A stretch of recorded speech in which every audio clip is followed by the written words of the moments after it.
Sir ఇప్పుడు మీకు almost చాలా క్యాంపస్లు ఉన్నాయి, ఓ 14 క్యాంపస్లు ఉన్నాయి. 14 క్యాంపస్లో ఒక్కొక్క దగ్గర దాదాపు 2 నుంచి 3 లేకపోతే 4 క్లాసులు ఉన్నాయి. సో దాదాపు ఇప్పుడు అంటే ఒక 50 నుంచి 60 క్లాసులు ఉన్నాయి.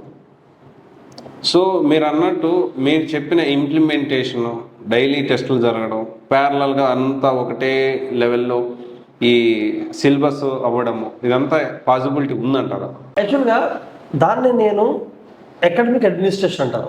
అకాడమిక్ అడ్మినిస్ట్రేషన్ అంటే మన దగ్గర ఉన్న డిఫరెంట్ క్యాంపస్లో క్లాసెస్లో అకాడమిక్స్ అనేవి యూనిఫామ్గా జరగాలి.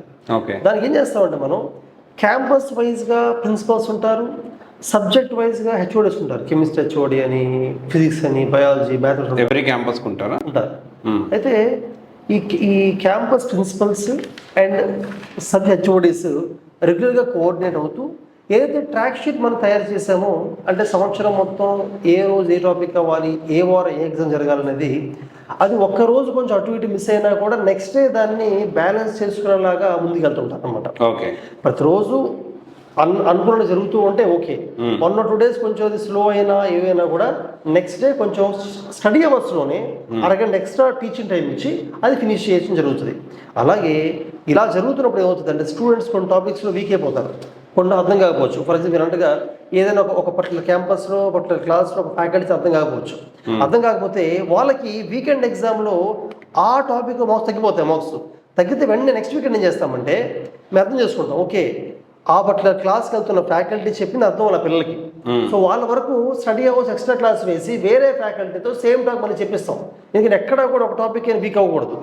ఒక్క టాపిక్ వీక్ అయినా కూడా ఈ వీకెండ్ ఎగ్జామ్స్లో లాస్ట్కి వెళ్ళేసరికి టైం సరిపోదు మళ్ళీ. అందుకనే సో ప్రతి స్టేజ్లో స్ట్రెంథెన్ చేసుకుంటూ వెళ్తాం అనమాట.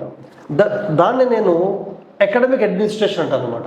అది చాలా స్ట్రాంగ్గా మేము మెయింటైన్ చేస్తాం. అందుకనే మాకు యూనిఫామ్గా ప్రతి క్యాంపస్లో ప్రతి క్లాస్లో కూడా వి ప్రొడ్యూస్ సేమ్ రిజల్ట్స్ వస్తాయి ప్రతి దగ్గర.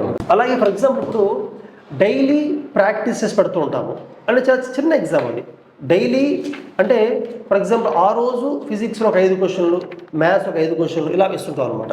కెమిస్ట్రీ 5 క్వశ్చన్లు, అంటే 5 క్వశ్చన్లు. కానీ ఎందుకు ఇస్తాం రీజన్ ఏంటంటే ఏదైనా క్యాంపస్లో ఒక క్లాస్లో ఫ్యాకల్టీ ఆ సబ్జెక్ట్ని బాగా చెప్పకపోయినా, ఆ టాపిక్ని ఆ రోజు చెప్పాల్సిన టాపిక్లో అన్ని పాయింట్స్ కవర్ చేయకపోయినా, కొన్ని వదిలేసినా కూడా ఆ సాయంత్రం పెట్టే ఎగ్జామ్లో పిల్లలు ఆన్ చేయలేరు.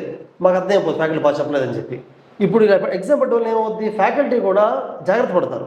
సాయంత్రం ఎగ్జామ్ ఉంటుంది, ఈరోజు చెప్పాల్సిన టాపిక్స్లో 5-6 కాన్సెప్ట్స్ బాగా కవర్ చేయాలి. చేయకపోతే నా క్లాస్లో పిల్లలు తక్కువ మార్కులు వస్తాయి, దాని ప్రాబ్లం అవుతుందని చిన్న ఫీల్ ఉంటుంది ఫ్యాకల్టీలో. దానివల్ల చాలా జాగ్రత్త క్లాస్ చెప్తారు అన్నమాట ఫ్యాకల్టీ. స్టూడెంట్స్ కూడా ఈరోజు క్లాస్ సరిగ్గా వినకపోతే సాయంత్రం ఎగ్జామ్లో మార్క్స్ స్కోర్ చేయలేము. దానివల్ల మళ్ళీ మనకి పేరెంట్స్ దగ్గర నుంచి అయినా కొంచెం బ్యాడ్ నేమ్ వస్తుంది. ఆ పాయింట్తో స్టూడెంట్స్ కూడా క్లాస్ జాగ్రత్త వింటారు. లేదా స్టూడెంట్స్ బట్టి ఎలా ఉంటుంది, స్టూడెంట్స్ ఈరోజు క్లాస్ జరుగుతున్నా వినాల్సిన అవసరం ఏముందిలే, రేపు చదువుకుందాంలే, లేదా ఆదివారం చదువుకుందాం అనుకుంటారు. కానీ డైలీ ప్రాక్టీస్ టెస్ట్ జీపీటీ వలన ఏ రోజు క్లాస్ ఆ రోజే వింటారు, అసైన్మెంట్ సాల్వ్ చేస్తారు, డౌట్స్ క్లియర్ చేసుకుంటారు. ఎందుకంటే ఎగ్జామ్ రాయాలి కాబట్టి. ఆ 2 రకాలు హెల్ప్ అవుతుంది మాకు. ఓకే.